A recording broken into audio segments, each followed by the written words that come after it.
방금 전 속보로 검찰이 윤석열, 김건희 사저인 아크로비스타 압색에 나섰다는 소식이 전해졌습니다. 참고로 이거는 건진과도 엮인 내용인데요. 물론 이걸 보면서 어떤 생각이 듭니까? 왜 이제야? 그러니까 결국엔 또 쇼하는 거 아니냐? 이런 생각이 드는데 어쨌든 중요한 건 지금 검찰이 아무리 진짜로 수사를 하려고 한다고 해도 이미 다수의 국민들의 불신을 받고 있기 때문에 핵심은 특검이다. 요거는 이제 핵심 기조라고 보시면 될 것 같고요. 어쨌든 지금 건진과 관련한 얘기, 통일교와 관련한 얘기 어디서부터 어디까지 얽힌 건지 지금 드러나는 것도 빙산의 일각 수준일 거기 때문에 이에 대해서도 우리가 계속 관심을 갖고 푸시를 해야 된다.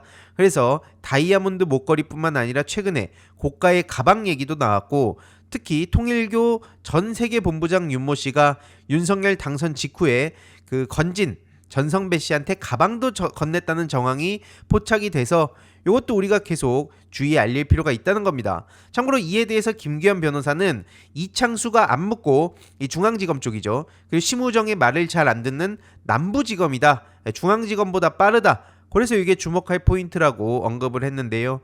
물론 앞서 말씀드렸듯이 지금 어차피 검찰이 어떤 식으로 움직인다고 해도 개혁은 피할 수가 없습니다.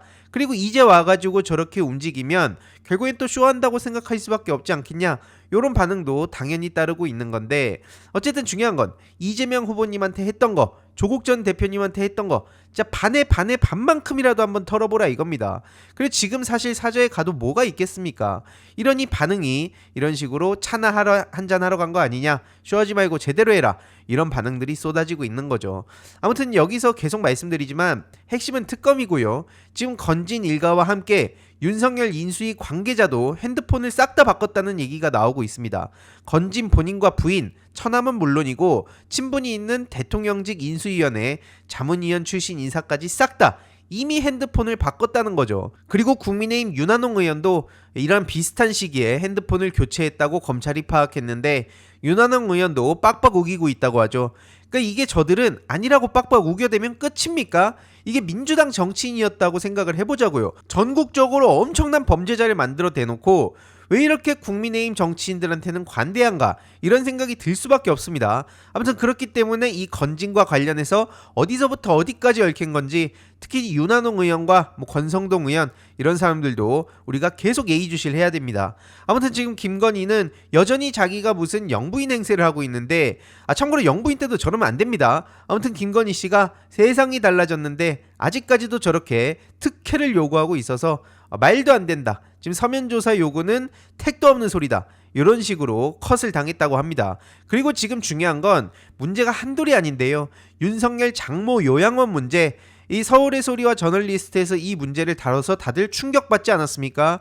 대부분의 언론이 이 내용을 다뤄야 되는데 그나마 이거를 추가적으로 단독 보도한 게 MBC입니다. 불량 식사, 노인 학대 이와 관련해서 긴급 조사에 나섰다는 소식인데요. 대표는 다들 아시다시피 김건희 오빠고 김건희 엄마가 운영 총괄을 한 겁니다. 그래서 이게 학대 신고까지 얘기가 나온 만큼 확실하게 털어가지고 이것도 죄목에 추가를 해야 된다는 거죠.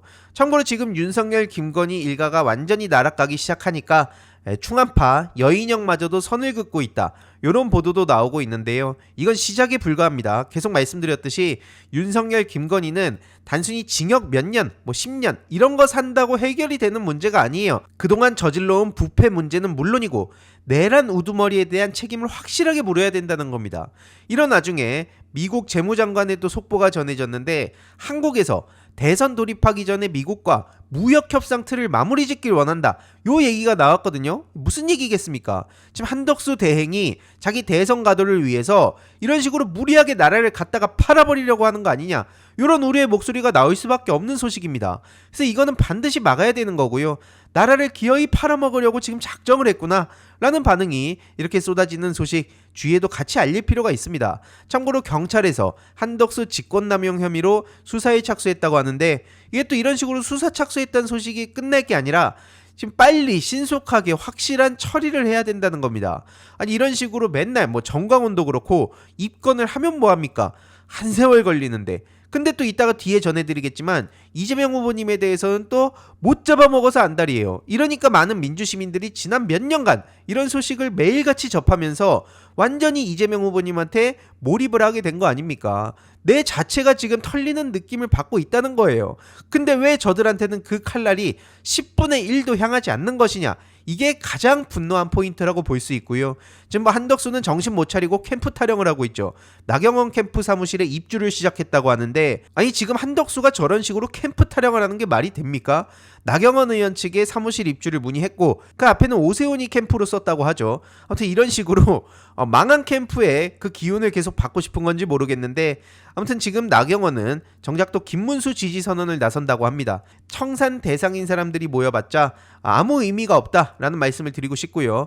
홍준표 씨가 정계 은퇴를 한다고 하니까 헌신의 정치를 모두가 기억할 것이다. 그래서 홍준표의 탈당과 은퇴 소식에 가슴이 너무 아프다. 야당과의 싸움에서 늘 앞장섰고 당과 국가를 위한 일이라면 한 채 물러섬도 없었다.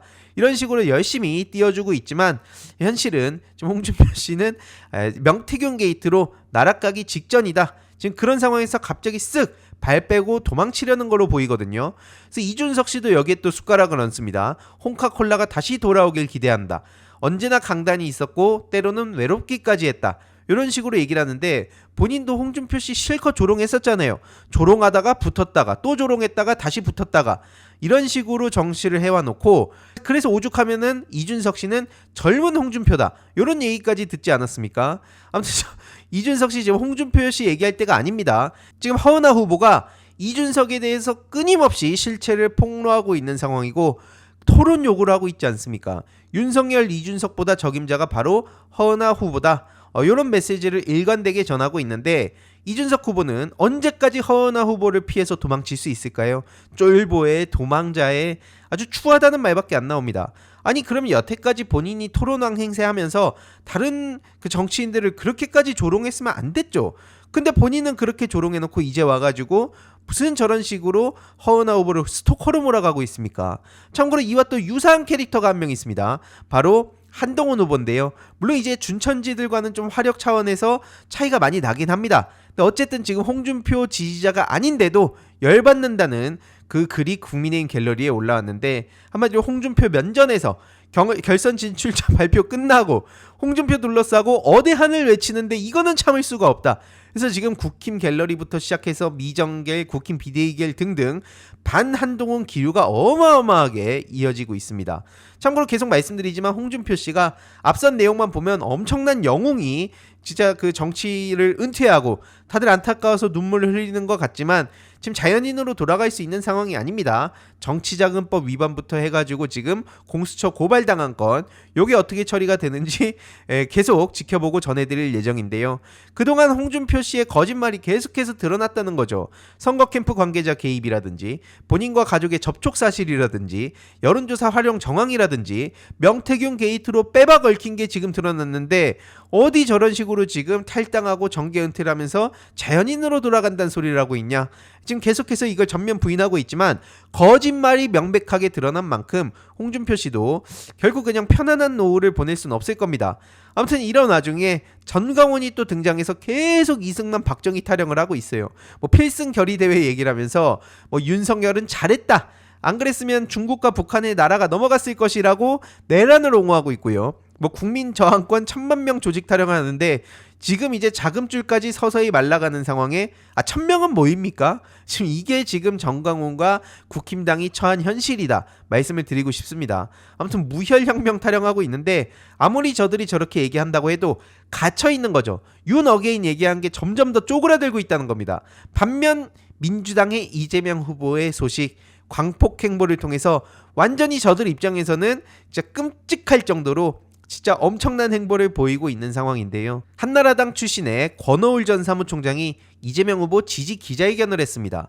그래서 이제 민주당의 입당 원서도 쓰고 공식 입당을 하면서 주변에 있던 분들까지도 전부 다 민주당으로 끌어온 상황인데요. 저 친일 매국 세력들은 보수가 아니다, 이게 핵심인 겁니다. 그래서 지금 윤여준, 강금실, 정은경 이런 분들이 이제 총괄 선대위원장을 맡고 이석연 전 법제처장이라든지 이인기 전 의원이라든지 보수층들도 지금 다 합류를 하고 있기 때문에 저들 입장에서는 끔찍해 보일 겁니다. 하지만 이건 본인들이 다 자초한 일인 거죠. 애초에 보수도 아닌 것들이 보수를 자처하고 엘리트를 자처해 왔으니 이거에 대해서 우리가 역사를 바로 잡자. 그 신호탄을 지금 이재명 후보님 중심으로 써가고 있다는 거고요. 그런 동시에 지금 휴식과 재충전 보장, 생활 부담 완화, 이런 삶의 질을 위한 그런 공약까지도 꾸준히 약속을 하고 있습니다. 그러니까 이게 단순히 퍼포먼스만 하는 사람들이랑은 차원이 다르다는 거예요. 초과 근로, 과도한 업무 스트레스, 부족한 휴식 이런 문제 개선을 위해서 일단 평균 노동 시간을 2030년까지 OECD 평균 이하로 단축하고 결국 이제 주 4.5일제를 거쳐서 주 4일제로 가야 된다. 이게 이재명 후보님이 꾸준히 일관되게 주장해온 내용 아닙니까? 직장인들의 재충전을 적극 지원해서 국민휴가 지원 3종 세트, 그래서 노동자 휴가 지원제, 지역사랑 휴가 지원제, 숏컷 여행, 한마디로 이 숏컷 여행은 1박 2일의 짧은 국내 여행 활성화를 위한 숏컷 여행이라고 합니다. 그리고 직장인들의 일상생활 부담도 덜고 그러기 위해선 특히 교통과 통신이 핵심이기 때문에 이러한 디테일까지 챙기는 모습, 야, 국민의회에선 전혀 볼 수가 없는 모습이죠. 그리고 내일 그 5월 1일이죠. 그래서 한국노총을 찾아 노동절에 노란봉투법 재추진 의사도 밝힐 예정이라고 합니다. 아무튼 이렇게 압도적인 이재명 후보의 행보를 보면서 저들이 벌벌 떨고 있지 않습니까? 그러니까 뭐 사이비 종교까지 끌어안은 국민의힘 아니랄까봐 그냥 간절히 빌고 있습니다. 뭘 빌고 있냐? 이재명 후보가 정치적으로 날아가는 거, 그러니까 정확히 이제 사법적으로 날아가는 것만 기다리고 있는데 대법원에서 5월 1일 이재명 후보님의 공직선거법 선고를 한다고 하죠. 그것도 굉장히 초고속, 제 이례적인 결론을 내린다고 해서 이에 대해서도 뭐 이재명 후보님한테 이거 어떻게 생각하냐? 그러니까 깔끔하게 법대로 하겠죠. 이렇게 정리를 하고요. 이에 대해서 굉장히 높은 적중률을 선보인 조상호 변호사가 어제 이러한 글을 남겼습니다. 쉽게 말해서 이틀 만에 합의가 됐다는 건데 만 하루 만에 6만 쪽 넘는 기록을 보는 건 물리적으로 불가능하다. 그래서 이거는 아무리 생각해봐도 상고 기각만이 답이다. 결론은 사필 기정이 될 거다. 이렇게 아주 논리적으로 글을 또 남겼기 때문에 한번 자세히 읽어보시는 것도 좋을 것 같고요. 만약에 이렇게 자세히 읽어보실 시간이 없다, 그러면 요 내용만 그냥 생각하시면 됩니다. 주펠레, 우리들의 새로운 신형 안정제죠. 그리고 가장 정확합니다. 말하는 것마다 완전히 다 반대로 가요. 그래서 긴급 속보라면서 이 5월 1일 3심 선고의 의미와 전망은 이런 영상을 어제 또 올렸던데 파기잡한 가능성이 있다. 하지만 이건 말도 안 되는 헛소리라고 이미 깔끔하게 정리가 된 사안이고요. 유죄 취지 파기환송 가능성이 조금 더 높고, 그래서 이제 만약에 5월 안에 2심 당선 무효형이 나오면 3심은 100% 당선 무효형일 거다. 당선이 돼도 재판 멈추지 않을 거다. 이런 식으로 마지막까지 아주 본인의 주펠레 실력을 뽐내주고 있습니다. 다들 기억하시겠지만 뭐 윤석열 내란 이후로 주진우가 말하는 것마다 다 반대로 갔어요. 뭐 4대4 기각이다, 뭐 각하다, 이재명 후보 무죄 안 나온다, 본인이 입만 열면 그걸 다 틀렸기 때문에 지금 이제 주펠레라는 별명을 갖고 있지 않습니까? 그러한 주펠레가 이런 얼토당토하는 소리를 했다는 것만으로도 어떤 식으로 흘러갈지 우리가 쉽게 예상할 수 있다라고 보고요. 아무튼 지금 이재명 후보님에 대해서는 유독 저렇게 뭐 사법부까지 굉장히 말도 안 되는 압박을 하고 있는 것 같다. 내일 이 대법원 선고가 어떻게 나오냐와 별개로 요 5월 13일, 20일, 27일, 6월 3일 이런 거 보면은 야, 진짜 작정하고 어떻게든 이재명 후보를 발목 잡으려는 거 아닌가 이런 생각이 듭니다. 이게 안 될 수가 없어요. 보통 이런 상황이라면 아니 관례라는 게 있지 않습니까? 왜 그게 이재명 후보님만 비껴가는 건지 꾸준히 우리는 문제 제기를 해야 된다고 보고요. 이후로 어떻게 되는지 추가적인 소식 계속 전해드리도록 하겠습니다. 이번 영상도 재미있게 보셨다면 구독과 멤버십 부탁드립니다. 특히 멤버십 희동이님들께 정말 감사드린다는 점 다시 한번 말씀드리고요. 주위에도 널리 공유 부탁드리겠습니다.